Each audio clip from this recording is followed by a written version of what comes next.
Hello, and welcome back for more Genshin Impact lore. Today we'll be covering Kamisato Ayaka, born September 28th, belonging to the region of Inazuma, wielding a cryovision and the constellation Grus Nivis.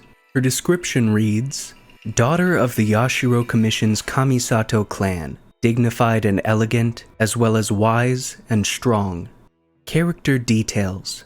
A pair of siblings have inherited the Kamisato clan, one of the three most respected and prestigious clans in Inazuma City. The elder brother, Ayato, is the head of the clan and is in charge of government affairs, while his younger sister, Ayaka, known by all as the princess, takes care of the clan's internal and external affairs. Ayaka often appears at social occasions and has more interactions with the common folk. As such, she is better known by the people and has gained a higher reputation than her elder brother. This has earned her the elegant title of Shirasagi Himegimi. As is known to all, Ayaka, the daughter of the Kamisato family, is a figure greatly admired by the people for her beauty, dignified demeanor, and noble character. Character Story 1. Across Inazuma, all affairs of state that do not go up to the Raiden Shogun are largely handled by the Triarchal Council. The Council's executive powers are, in turn, divided amongst three groups known as the Tri-Commission, the Yashiro Commission, the Tenryou Commission, and the Kanjo Commission. The three clans that hold power over these commissions are as follows: Kamisato, Kujo, and Hiragi. These three great clans are known throughout Inazuma. Kamisato Ayaka is the young lady of the Yashiro Commission's Kamisato clan, known far and wide as the Shirasagi Himegimi. When asked the whys and wherefores of such a nickname, many Inazumans have their own explanations.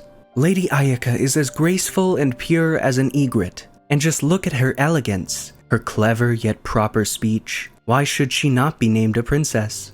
Lady Ayaka may be of noble birth, but she is gentle and polite to us. She is kind, loyal, and is willing to help others. She even went against the opinions of others and took in that commoner, Toma.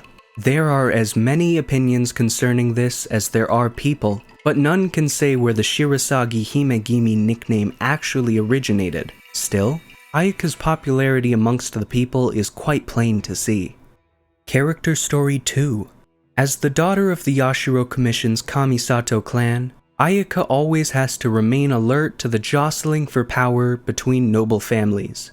Being young, yet already famed throughout the land, she has been the inevitable target of provocation on the part of other noble scions who have grown jealous of the Kamisato siblings. The creation and maintenance of a public image may be a formality, but for a house of standing like the Kamisato clan, even meaningless routine has social significance. Failing to take part in the tangled web of Inazuman political relations risks their position as head of the Yashiro Commission. As such, the two siblings came to an accord. The elder brother, Ayato, preferring not to show his face too often, would busy himself with government affairs, while the act of maintaining the clan's image would be the responsibility of the elegant, socially adroit younger sister Ayaka. Through her dignified, demure, and polite posture, Ayaka has very much secured a place for herself in the social arena. Whether she is negotiating with potential partners or dealing with difficult nobles, her actions are well-founded and beyond reproach. The internal clan affairs are also in her care. Indeed, their estates may have descended into chaos already, if not for her. Character Story 3. One autumn afternoon, Ayaka was on her way home from completing certain minor affairs when she happened to hear an old voice singing from within an old house. Within was an old woman, blind in both eyes, whose stick-thin fingers produced music like flowing water as they plucked at her instrument's strings. Perhaps it was due to her sharp ears, but the old lady heard Ayaka's footsteps and inquired as to who was outside. Not wishing to trouble the old lady, Ayaka replied that she was a nearby resident who had gotten lost and entered this place. As a member of the Yashiro Commission, Ayaka was well acquainted with the people's lives and quickly recognized this solitary old lady as the very same person who busked in the city streets when the weather was good. The tune was outdated, and so was the song. As one who could not see, This lady had long fallen out of step with the times. Even in the nation that pursues eternity, some still endured such hard lives. Out of the goodness of her heart, Ayaka, thusly incognito, spent a long time chatting with the old lady. Taking Ayaka for an ordinary maiden, the old lady spoke of the method of making and playing the koto, and even gave her some tea leaves that she had kept stored up. Compared to the exquisite leaves that the Kamisato clan had in stock, these rough leaves may as well have been grass, but Ayaka accepted them while profusely thanking her.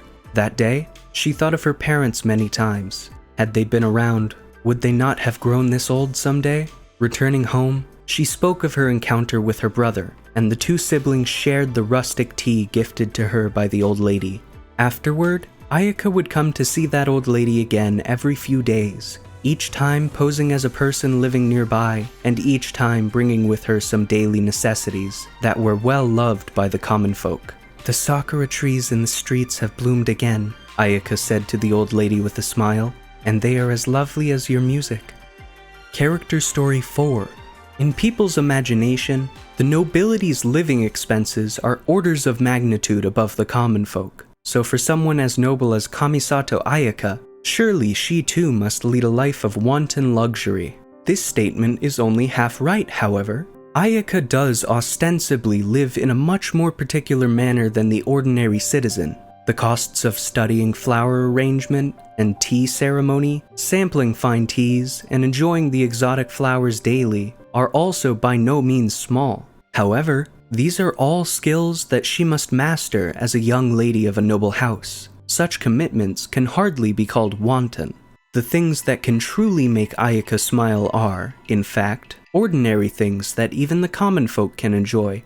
The making of snacks, fishing for goldfish by the ponds, squirreling herself away to read the latest novels from Yai Publishing House. Each one of these is but a tiny matter. At such times, she is not the adorned Shirasagi Himegimi or Lady Ayaka, mistress of the great Kamisato estates. She is just Ayaka, an ordinary girl like any other. Here, she sets her dignified externalized persona aside and sets her true, casual self free. Only as Ayaka can she lay down her heavy burdens and do the things that ordinary girls can do. When hungry at night, she sneaks past the servants into the kitchen and makes herself some chazuke while humming a little tune. During tea ceremony classes, she might surreptitiously try to use the tea leaves to indulge in some romance-related astrology. The list of her little escapades go on. Though she has never told anyone this, Ayaka treasures her time as an ordinary girl above all else. For these moments of freedom are things she rarely ever has. Character Story 5. The tutors who guide Ayaka in her various arts once used to say, whether in tea ceremony, chess, the art of the sword, or all other affairs of elegance, Ayaka is already a master. She is clearly already a noble lady of superb bearing, skilled with both the pen and the sword. To be able to teach such a pupil is a teacher's pride and joy. Still, Ayaka thinks quietly to herself. Does she truly have no regrets? The essence of tea is peace and quiet. The heart of the sword is the keenest edge. The soul of chess is the wisdom to grasp the bigger picture.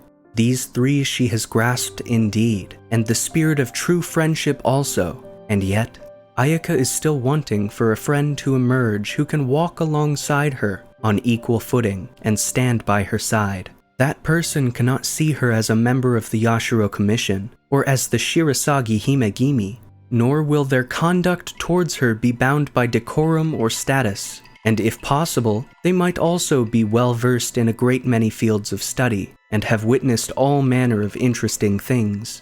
And perhaps, they might even be able to tell her a story in a pinch. Only such a person might become Ayaka's bosom friend. Surely, this is not too much to ask. But where might I find such a person? Moriwakamaru. Come. Let's play Tamari. 1, 2, 1, 2, 3. The Tamari goes up the sacred Sakura tree. 4, 5, 4, 5, 6. Whoosh. And over Mount Yugo it flicks. 7, 8, 7, 8, 9. The Tamari returns into these hands of mine. Yes, into little Ayaka's hands. This was Ayaka's favorite nursery rhyme back in the day. Back then, she gave her favorite Tamari the name Moriwakamaru, and she would dribble the multicolored Moriwakamaru about while humming this very song. Hearing her song, her parents and brother would be unable to stop themselves from smiling. Indeed, they would often join in the fun, tossing the Tamari between them as a family, but that was a long time ago, and Ayaka no longer plays games of Tamari. She has become an independent, powerful figure in her own right, and Moriwakamaru, the symbol of her childhood and the bearer of her precious memories, has also been stored away within Ayaka's cabinet. Vision. Some years ago, the clan underwent a huge change, and a heavy burden fell upon Ayato's shoulders. At that time, Ayaka was not yet the mature and capable person she is now. She was originally a playful child, one who knew nothing of the clan's duties, and thus lacked the skill and experience needed for dealing with the various kinds of people altogether. But seeing her mother on her sickbed and her brother hard at work, Ayaka sensed that she too had to grow up. So she decided to take up her long disused sword arts and poetry, both staples of nobility. If she could master these two, she could at least pass for a decent lady of the Kamisato clan, and thus help her brother show up at some festivals, alleviating his burden. Truth be told, Ayaka was not preternaturally gifted, and would spend much time being troubled by her inability to memorize poetry, write elegantly, or brandish her sword. Yet she did not waver. A poem she failed to memorize once would be memorized 50 times. A poorly written word would be written 50 times over, and a sword technique that failed would be swung 50 times more. None may deflect a swing that has been practiced 1,000 times. This was something her mother told her. When her mother left this world, Ayaka was no longer little Ayaka. She was now Kamisato Ayaka, the young lady of the Kamisato clan, one of the shogun's 3 great clans. Sword art training thus became part of her daily life and has remained so to this day without pause. On one particular day, Ayaka at last defeated an opponent in a single strike. In that instant, she stood in the middle of the dojo, icy flowers condensed all about her, and there, upon the tip of her sword, now hung a vision, icy and bright. None may deflect a swing that has been practiced 1,000 times. Indeed, and even the gods may thus be moved. Alright, if you made it to the end of the video, thanks so much for watching. I really do appreciate it. As always, I've been Roman, and I hope you have a great rest of your day.